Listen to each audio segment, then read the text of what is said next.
नमस्कार, बेबस विपक्ष देख रहे हैं और मैं हूं आपके साथ शिवानी रतूड़ी। बिहार की सियासत में राज्यसभा चुनाव ने विपक्ष की बेचैनी बढ़ा दी है। मुख्यमंत्री नीतीश कुमार के राज्यसभा जाने के फैसले के बाद से राजनीतिक हलचल तेज है और विपक्ष लगातार सवाल उठा रहा है। वहीं तेजस्वी यादव और उनकी पार्टी के सामने 5वीं सीट को बचाने की बड़ी चुनौती खड़ी हो गई है। बदलते समीकरणों और संभावित सत्ता परिवर्तन की अटकलों के बीच ये मुकाबला अब सिर्फ राज्यसभा सीट का नहीं बल्कि बिहार की आगे की राजनीति की दिशा तय करने वाला बनता दिख रहा है। क्या कुछ हुआ है उस पर बात करेंगे, लेकिन उससे पहले एक नजर डालते हैं बिहार के टॉप हेडलाइंस पर। नीतीश कुमार का राज्यसभा चुनाव लड़ने का फैसला, तेजस्वी यादव ने बीजेपी पर साधा हमला, विपक्ष में बढ़ी बेचैनी। बिहार राज्यसभा चुनाव 2026, नीतीश कुमार की एंट्री से बड़ी सियासी हलचल, 5वीं सीट हासिल करने के लिए तेजस्वी की बढ़ी चुनौती। राज्यसभा चुनाव को लेकर नीतीश कुमार के फैसले पर विपक्ष में मतभेद, जेडीयू ने बताया मुख्यमंत्री की इच्छा। खबरों में सबसे पहले बात करते हैं बिहार के मुख्यमंत्री नीतीश कुमार के राज्यसभा जाने की खबर की पुष्टि के बाद उन्होंने अपना नामांकन भर दिया है और इस दौरान केंद्रीय गृह मंत्री अमित शाह वहां मौजूद रहे। इस पर नेता प्रतिपक्ष तेजस्वी यादव ने मीडिया से बातचीत में बीजेपी पर जमकर हमला बोला और कई बड़े आरोप लगाए। गौरतलब है कि बिहार विधानसभा में बीजेपी 89 सीटों के साथ सबसे बड़ी पार्टी है, जबकि नीतीश कुमार की पार्टी जेडीयू के पास 85 सीटें हैं।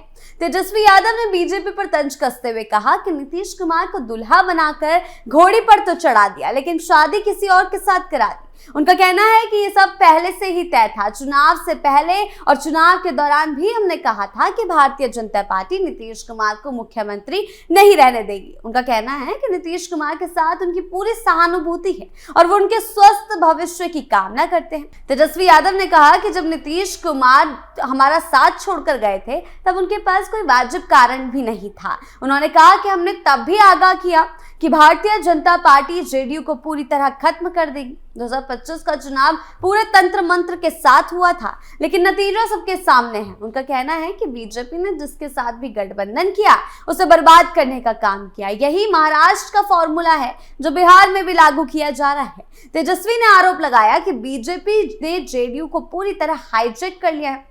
जेडीयू के कुछ नेताओं के खिलाफ हो रही नारेबाजी पर उन्होंने कहा कि शुरू से ही कह रहा था कि पार्टी हाईजैक हो चुकी है। उनका कहना है कि जो भी बीजेपी का नया सीएम बनेगा वो रबर स्टैंप होगा। नीतीश कुमार पर मानसिक दबाव डाला जा रहा है, उन्हें टॉर्चर किया जा रहा है, ये जनभावना के खिलाफ हो रहा है और जो सत्ता परिवर्तन हो रहा है उससे लोगों में नाराजगी है। तेजस्वी यादव ने कहा कि बीजेपी नहीं चाहती कि कोई ओबीसी, अति पिछड़ा, दलित या आदिवासी समाज का नेता जो सामाजिक न्याय की बात करे उसे ताकत मिले। उड़ीसा और मध्य प्रदेश में भले ही ओबीसी समाज के सीएम बनाए जाते हैं, लेकिन वो रबर स्टैंप ही होते हैं। बीजेपी बिहार को लूटेगी और हम हमेशा से बीजेपी की विचारधारा के खिलाफ रहे हैं। उनका कहना है कि बीजेपी बिहार में लोकतंत्र को खत्म कर रही है और बिहार की जनता सब देख रही है। तेजस्वी यादव ने निशाना साधते हुए और भी कई तरीके की बातें कही हैं। कहा है कि मशीन तंत्र के साथ ये लोग सिस्टम को कॉम्प्रोमाइज करके चुनाव लड़ते हैं, लोकतंत्र को खत्म कर दिया। बिहार की जनता देख रही है। नीतीश कुमार राज्यसभा जा रहे हैं तो हमारी सहानुभूति है। हम लोग साथ रहते तो आज ये दिन नहीं देखना पड़ता। हम प्रार्थना करते हैं कि सेहतमंद रहे। देखिए, बिहार में खेल तो बड़ा होने जा रहा है, लेकिन इस बात से विपक्ष जिस तरह बौखला उठा, तेजस्वी के जो बयान आए वो सवालों के घेरे में है, क्योंकि ये नीतीश कुमार का खुद का फैसला माना जा रहा है। उन्होंने खुद ट्वीट करके इस बात पर सहमति जताई है। हालांकि तेजस्वी इसे मुद्दा बनाने में कोई कमी नहीं छोड़ रहे, उन्हें बैठे बैठाए मुद्दा मिल गया है। उनका कहना है कि बीजेपी की ये चाल है, लेकिन एक सवाल ये भी उठ रहा है कि आखिर तेजस्वी क्यों बौखला उठे हैं? इतना क्या उन्हें डर है कि बीजेपी का अगर सीएम बन गया, जिस बात की अधिक संभावना है, तो विपक्ष की मुश्किलें बढ़ सकती हैं, इसीलिए घबराहट दिख रही।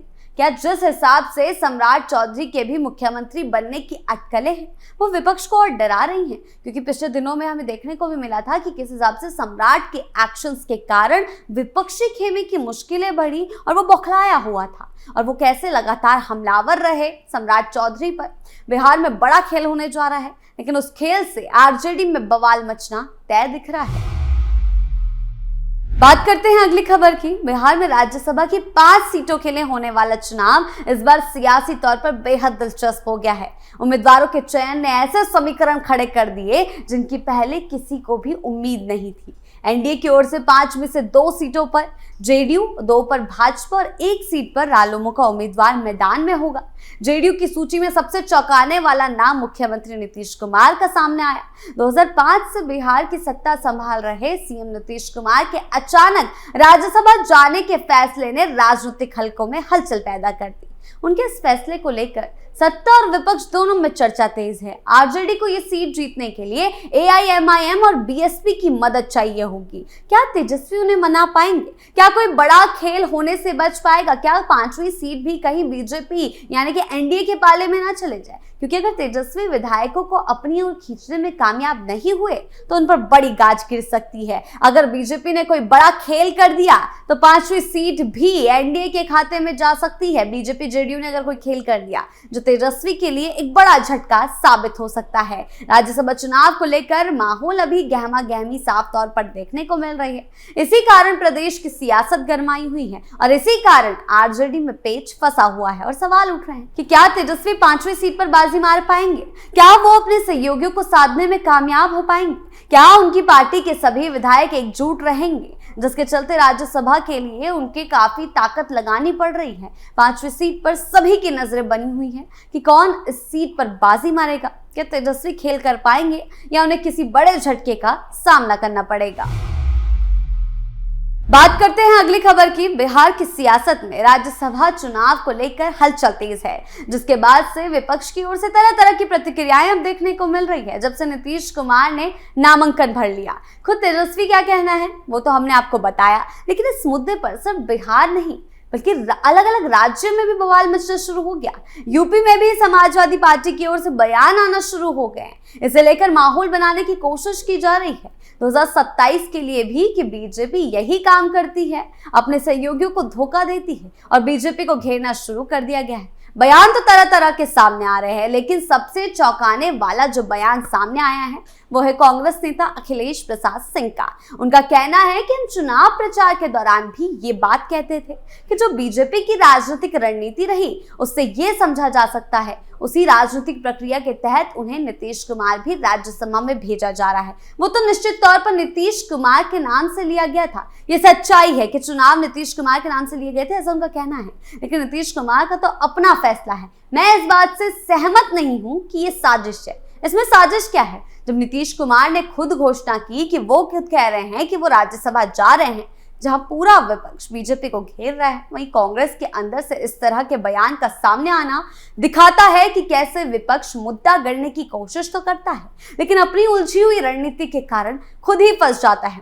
तेजस्वी सवाल उठा रहे हैं, समाजवादी सवाल उठा रही है, लेकिन कांग्रेस सवाल उठा रही है, लेकिन कुछ नेता अंदर ऐसे भी हैं जो इस मुद्दे पर नीतीश कुमार के साथ हैं, सहमति दे रहे हैं, क्योंकि आपस में ही किसी मुद्दे पर एकजुटता नहीं है। क्लैश साफ तौर पर दिखने को मिलता है। इस बीच जेडीयू के भी बयान सामने आए हैं। केसी त्यागी ने बिहार के मुख्यमंत्री नीतीश कुमार के राज्यसभा जाने पर कहा, नीतीश युग का कभी अंत नहीं हो सकता। उन्होंने नया बिहार बनाया। कर्पूरी ठाकुर और चौधरी चरण सिंह जिंदा है, ऐसे ही युग युग तक नीतीश कुमार भी याद किए जाएंगे। जैसे वो आज तक सभी की जुबान पर हैं, नीतीश कुमार भी हमेशा सभी की जुबान पर रहेंगे। जाहिर है कि इससे सदन की गरिमा बढ़ेगी, बहस का स्तर ऊंचा होगा और यूं भी ख्याति व अच्छे बौद्धिक ज्ञान के चलते उन्हें सर्वश्रेष्ठ सांसद का पुरस्कार भी मिला था। उधर आरजेडी नेता शक्ति सिंह यादव ने बिहार के मुख्यमंत्री नीतीश कुमार के ट्वीट पर कहा, एक मुख्यमंत्री जो 202 की संख्या पर जीत कर आया हो और उस मुख्यमंत्री को धक्का देकर राज्यसभा में जाने के लिए मजबूर किया जा रहा है, आप मुख्यमंत्री पद छोड़ दीजिए, आपका काम समाप्त हो चुका है। जनता दल में कई खंड है, इस खंड के खिलाफ कई लोग हैं, उनके कार्यकर्ता आक्रोशित हैं। नीतीश कुमार के लिए राज्यसभा क्या था, वो जब चाहते चले जाते। ऐसा बयान शक्ति सिंह की तरफ से आया है। नीतीश कुमार के साथ हुआ ये महाराष्ट्र मॉडल का नया वर्जन है। तेजस्वी की ही भाषा बोल रहे हैं। बजट सत्र तक पार नहीं कर पाए, यानी कि प्रतिक्रियाओं का दौर अब बिहार की राजनीति में राज्यसभा चुनाव को लेकर शुरू हो चुका है, जहां विपक्ष अभी भी उलझन में है कि इस मुद्दे को पेश कैसे किया जाए। राय मिलीजुली देखने को मिल रही है। वहीं दूसरी तरफ जेडीयू इसे नीतीश कुमार की इच्छा बता रही है। हालांकि उनके कार्यकर्ता थोड़ा नाराज नजर आ रहे हैं। कुछ भी हो, लेकिन राज्यसभा चुनाव की आहट ने माहौल को पेचीदा जरूर कर दिया। बिहार में राज्यसभा चुनाव की आहट ने राजनीति का परिदृश्य पूरी तरह बदल दिया।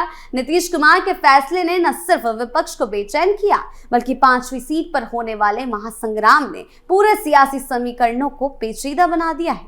तो फिलहाल बेबस विपक्ष में इतना ही। आपकी इस बारे में क्या राय है, हमें कमेंट सेक्शन में जरूर बताएं। धन्यवाद।